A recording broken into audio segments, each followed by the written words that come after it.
the max depth of a tree, the iterative solution. We already went through the recursive solution, but I want to go to the iterative solution to the max depth of a binary tree because it has many Python tips and it's really good to know. So first we just do a check. If we don't have a root, then the maximum depth is 0. Then we go with iterative solutions. How do we go through a tree in an iterative way? A very simple way is DFS, and for DFS, because how do you go? For which node? Left, right, which node? So you need to use a stack. A stack is exactly the data structure that we use in iterative approach to scan a tree in DFS. The thing is that to create a stack in Python, all we need to do is to create a list, as you see. So this is tip number 1. To create a stack in Python, just use a list, and then you'll see we use the pop. Also, in each node, we are going to store in the stack, we are going to store the current maximum depth, basically the current depth of this specific node. So the current depth of the root is 1, and this is the next tip. Use a tuple. So you see how easy it was to create a data structure that contains a node and then its depth and put it inside a stack. This is Python is the official language for programming interviews, I must tell you. So then we initialize the variable answer with 1 or 0. Actually, we can initialize it with either 1 or 0 because the max here will do the job.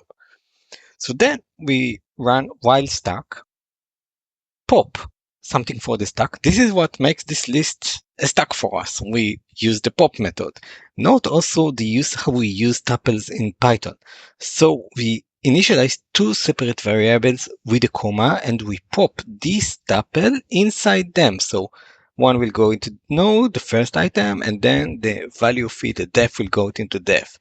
And then because we now have the depth of a new node popped from the stack, let's update the answer to be the maximum from the current answer to the depth. And then we either have a left node for the current node that we pop from the stack, or we have a right node. If we have a left node, put it inside the stack. That's it. And its depth is obviously depth plus 1. Elegantly add the node to the stack and specify its depth. If we have a right node, put it inside the stack with a tuple, with a nice tuple. Note that we use the append method on the list. So although appends adds to the end of the list, then because we use the pop method, it's popping from the end of the list, right? And it's good for us. It's a stack for us. So even though it's more intuitive to look at the stack as adding to the left, for me at least, and popping from the left, this works well. And since this works well, we make usage of it, add to the end of the list, pop from the end of the list. Okay, this is what makes it a stack. So we do stack.append for the node left in the tuple, stack.append for the node right in the tuple if exists, and then continue with the while loop. Pop the next item, update the answer with the maximum and the depth that we updated here. If not left, add it to the stack. And that's it. That was the iterative solution to the max depth problem number 104 from LeetCode.